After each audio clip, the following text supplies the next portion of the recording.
안녕하세요. 싹풀TV 이승희 세무사입니다. 오늘은 저번 시간에 이어서 가업상속을 사전에 준비하기 위한 그런 작업으로 주식을 후계자에게 증여할 수 있는데요. 가업을 물려주기 전에 사전에 회사의 주식을 증여하는 경우에도 세제 측면에서 지원하는 특례 제도가 있습니다. 그래서 오늘은 가업승계용 주식 사전 증여 특례에 대해서 간단히 살펴드리도록 하겠습니다.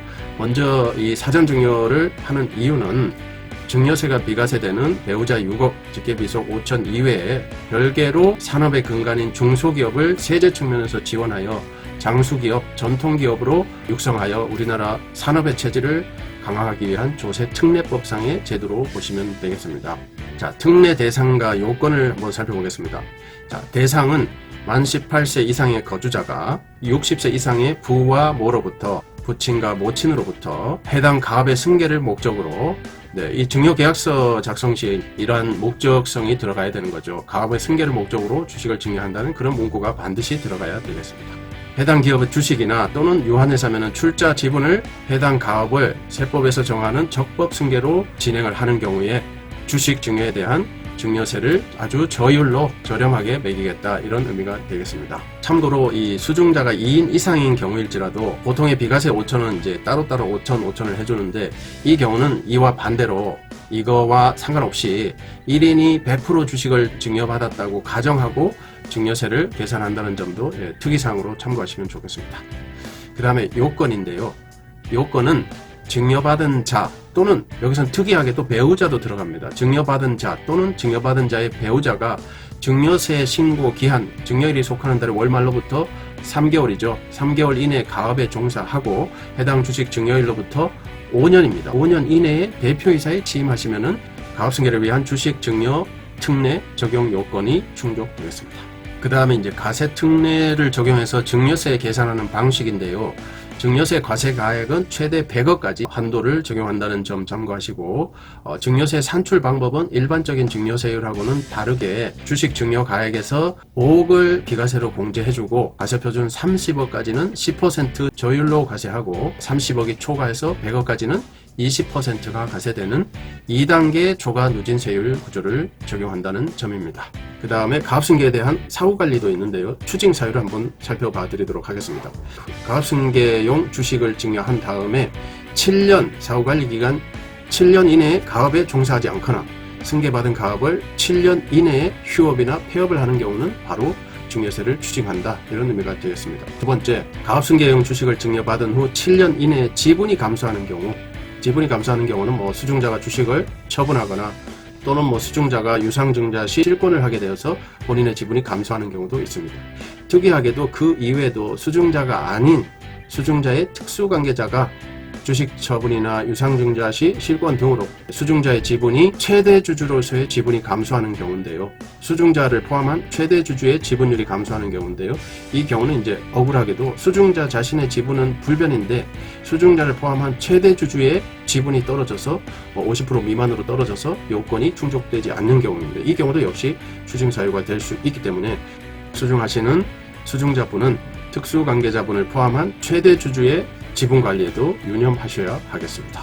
요 주의사항 한 가지 말씀드리겠습니다. 사후관리 기간 7년 이내 휴폐업도 추징사유가 되는데, 이 휴폐업의 사유 중에는 주업종 변경, 매출액이 가장 크면은 주업종으로 보는 거죠. 이 주업종 변경도 휴업이나 폐업으로 봐서 증여세 혜택받은 부분을 추징당하게 된다는 사실입니다.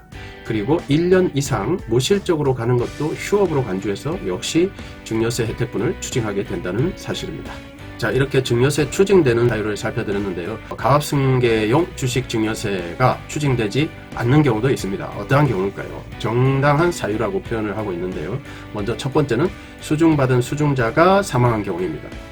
이 경우는 이제 추징을 당하지 않으시려면은 상속인이 상속세 신고 기한까지 당초 수증자의 지위를 승계하여 가업에 계속하여 종사하셔야 된다는 점입니다. 이 경우는 이제 그 아들이 물려받아서 가업을 이어가기 때문에 약간 계주 달리기 개념으로 보시면 되겠습니다. 가업의 연속성을 인정해주기 때문에 추징 사유가 되지 않는다, 이렇게 보시면 되겠습니다. 다음에 이제 수증자가 가업에 종사할 수 없는 이제 정당한 사유를 열거하고 있는데요. 병역 의무, 질병의 요양, 취약상 형편, 기타 이와 유사한 성격의 사유가 발생 시는 추징 사유에서 제외해주고 있다, 이렇게 보시면 되겠습니다. 그 외에도 뭐 합병이나 분할 등 조직 변경으로 주식을 업무 진행 과정에서 처분 형식을 취하게 되는 경우, 이 경우도 추징 사유에서는 제외되고 있다. 다만 이 경우에도 조직 변경 이후에도 최대 주주 요건은 갖추어야 된다. 이 점도 참고하시면 좋겠습니다. 다음 이제 시설 투자나 규모의 확대 등의 목적으로 유상증자를 실시하는 경우, 외부인에게 신주를 배정하기 위해서 일권하는 경우, 이 경우도 이제 추징 사유에서는 제외하고 있다. 다만 기본적인 요건인 최대 주주 50% 이상 요건은 충족하여야 된다. 이렇게 보시면 되겠습니다. 그 다음 마지막으로 이제 해당 법인의 채무의 출자 전환, 채무를 주식으로 전환하는 경우에도 지분이 감소할 수 있는데, 이 경우에도 최대 주주 50% 요건만 갖추면은 추징 사유에는 해당되지 않는다. 이렇게 보시면 되겠습니다. 자, 다음은 기타 꿀팁 정보 3가지입니다. 첫째, 가업 승계용 주식 등의 증여는 상속세 신고 시 상속 재산에 합산하여 상속세는 정산하셔야 된다는 점입니다. 이 경우는 이제 증여이지만 10년 합산하고는 상관없이 금액으로 30억, 100억 이렇게 합산한다는 사실도 참고하시면 좋겠습니다. 그리고 이제 증여세 신고를 자진 신고를 하시면은 3% 세액공제를 해주는데, 이 부분도 적용할 수 없다는 점 참고하시면 좋겠습니다. 다음 이제 거주자가 가압승계용 주식 증여세 특례 혜택을 받게 되면은 같은 법 조세특례법에서 창업자금 조세특례라는 게 있는데요. 내용이 유사한데, 이렇게 이 두 가지는 가압승계용 주식 증여세 특례와 창업용 예적금 증여 특례, 이 두 가지를 동시에 적용해 주지는 않는다. 이런 의미가 되겠습니다. 참고로 창업자금에 대한 예적금 증여 특례를 간단히 말씀드리면은 18세 이상의 자녀가 60세 이상의 부모로부터 창업을 목적으로 자금을 받는 경우에 5억을 비과세한 후 최대 30억까지 단일세를 10%로 저율로 증여세를 과세하는 그런 제도가 되는데요. 이 경우 이제 창업 자금을 증여받으면은 반드시 창업과 관련된 용도에 사용하여야 되는데, 창업에 토지, 건물 등 구입은 안 되지만 사업장을 분양받는 거, 분양받아서 사업장으로 쓰는 것은 또 가능한다는 점도 참고하시면 좋겠습니다. 이 창업자금은 반드시 4년 내에 모두 쓰셔야 되는데요. 창업자금을 받고 2년 내에만 창업을 하시면 되겠습니다.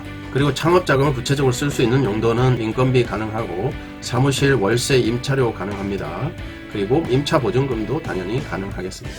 기타 이와 유사한 창업성 자금이라는 것을 입증만 할 수 있다면 사용은 적법한 창업자금 사용으로 인정될 수 있겠습니다. 오늘은 가압상속을 준비하기 위한 주식 사전 증여에 대한 증여세 저율과세 특례에 대해서 간단히 살펴드렸습니다.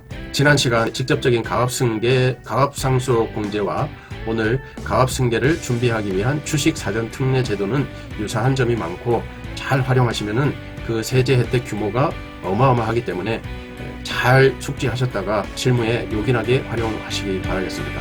오늘 영상은 여기까지 하겠습니다. 감사합니다.